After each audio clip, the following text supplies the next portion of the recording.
Hi, I'm Bill Rubenstein, your SAT expert at professorit.com. Today we're going to be talking about shopping versus analyzing. It's happened to everyone. You go to the mall. You have a specific list of things you need. Maybe a pair of everyday running shoes to replace the ones you've worn out. Maybe a very unexciting bag of boxer shorts. You have a certain budget. It's just enough to pay for the things you need. What you forget to take into account is that the stores are having their annual clearance sales and every window is a distraction. You spend all the money you have in your pocket. You even pull out the credit card you swore was only for gas and emergencies. You've dropped 3 times the amount of money you intended to spend, and you still don't have the shoes and underwear. Smart? Well, I suppose it depends on what you're really after. The SAT is a lot like that shopping mall. The test makers want to find out if you're going to be the person who comes home with the shoes and the underwear or the one showing off their Hello Kitty MP3 player, batteries not included. What's going on here? Are they just mean-spirited jerks trying to spoil your life? Not really. What's going on is that they're trying to find out who has the eyes on the ball and who doesn't. Getting a bit more technical, they also want to find out if you have your eyes on the right ball. Let's go back to the shopping mall example and take it a little further, and maybe you'll start to see where I'm going with this. When you went to the mall, you weren't looking for just any running shoes. You researched, you tested, you got blisters. By studying shoes and makers, materials, lasts, insoles, whatever, you solved the problem of finding the right shoes for your feet. And you came home not only with the wrong pair, but with no shoes at all. In fact, your old shoes finally gave up the ghost on your way home, and now you're stuck wearing those embarrassing loafers your mother gave you for Christmas, which give you blisters, make you walk like a duck, and eventually will cause you to trip on the sidewalk where you'll break your leg, have an operation which will fail, you'll gain 200 pounds watching TV during the recovery period, you'll become addicted to painkillers, and your life will be over. All because of that Hello Kitty talking MP3 player that spoke your language. What happened to you that made you betray your reason? Was it perhaps that the Hello Kitty MP3 player was something you'd seen advertised on Comedy Central? Maybe Brad Pitt or Natalie Portman was shown wearing it around their wrist and they were smiling? When you saw Hello Kitty, it just made you smile too. And you couldn't bear to leave that mall without smiling. After all, as good as your running shoes were when they were new, when did they ever make you smile, really? Well, maybe they did once.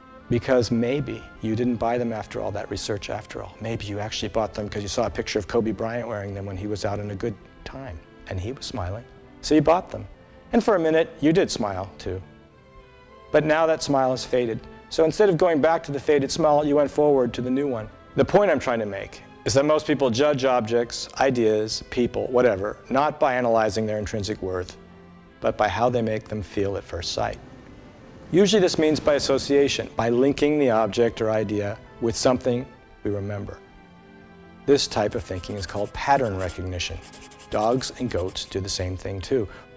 Have you ever heard of the Kennedy curse? You know about so many members of the Kennedy family who died when they were young? Well, it's true, many of them did die young. But when you look more closely, you'll see that A, a lot of people die young, and B, the Kennedy family members were accustomed to a lifestyle that involved great risk. For example, the oldest Kennedy boy, Joe Jr., he died in World War II while flying an experimental plane so dangerous that it was designed to be impossible to land safely. He was supposed to bail out just before it aimed at a Nazi bunker, but unfortunately, the plane blew up first. A guy like Joe Kennedy Jr.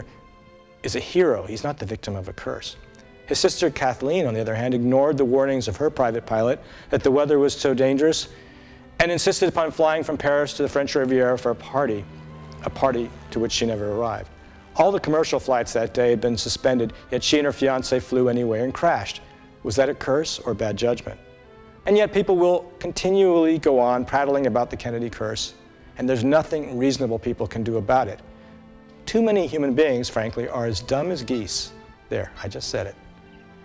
I could run down the list of the other supposed Kennedy curse victims, and it would only further support my point. But still, many, and maybe most, will continue to believe this curse idea, maybe because these people are lazy, and maybe because that's what they were told by their lazy, goose-like parents. And ideas given to us by our parents, well, even false ideas, they're very difficult for us to disprove, ever. We just don't want to do it. We lack the courage to care about the truth. That's a fact of human nature. This concept is central to understanding how to do well in the SAT and in life. Can you imagine a scientific researcher who insists on believing that smoking is harmless despite mountains of evidence, People like that apparently do exist and can be found working at every tobacco company, by the way. Well, they say they believe it. We see what we want to see. We like things because we make associations between them and something else we like, or something we should like, if we want to keep our jobs. So our brains are filled with contradictions, with fallacies, that is, arguments that seem to be true to us, but are false, and can be shown to be false. If we want to distinguish true ideas from false ones, first of all, we have to want to. Then we need to trust in techniques like the scientific method or reasoning to do just that. Only through these means can we convince ourselves of ideas that otherwise we just don't want to believe. Einstein proved, for example, that time can speed up or slow down. This goes against everything our brains want to tell us. We evolved in an environment in which time seems to go only one direction and always at the same rate, but it isn't true. By the way, how's that Hello Kitty MP3 player holding up? Does the watch on it keep perfect time? And by the way, behind that Hello Kitty smile, what's really going on in the flash memory inside? Did the people who designed it do so on the basis of some feeling they had about technology, or on the basis of reasoning, of science? So you see, the shopping mind, the mind acculturated in a world of advertising and distraction, is a world that surrounds itself with illusion. It tells itself that seeking the truth is too much work, it's boring, it's impractical, but nothing is further from the truth. Only those who seek the truth are likely to come close enough to it to succeed in a world which becomes more competitive every day, and which in the end is based upon reasoning. The world of shoppers is like the cruise spaceship in that movie WALL-E.